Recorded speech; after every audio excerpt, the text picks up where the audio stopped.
How to use an AeroPoint survey to correct your drone's geotags.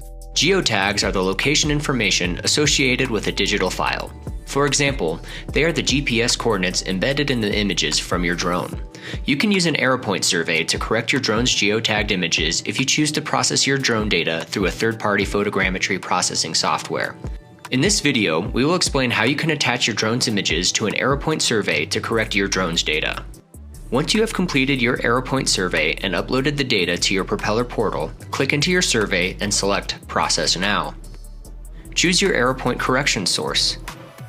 Click Add PPK drone data and choose the file that contains your drone's images and GPS data associated with the AeroPoint survey. You can attach multiple flight folders if necessary. Verify your drone's data was uploaded successfully, then click Process. Once your data is finished processing, you will receive an email notifying you that processing has been completed. Navigate to and open the processed AeroPoint survey.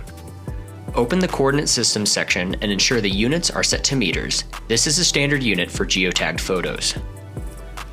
Scroll to the bottom of the survey to the PPK image tag section. Ensure the format is set to geodetic decimal. This will provide the tags in longitude, latitude, and ellipsoid height. You can now download your PPK-corrected image geotags by clicking the Download CSV button. For more information, check out our article, How to Export Corrected Image Geotags from the PPK Workflow at our knowledge base at help.propelleraero.com. Thanks for watching.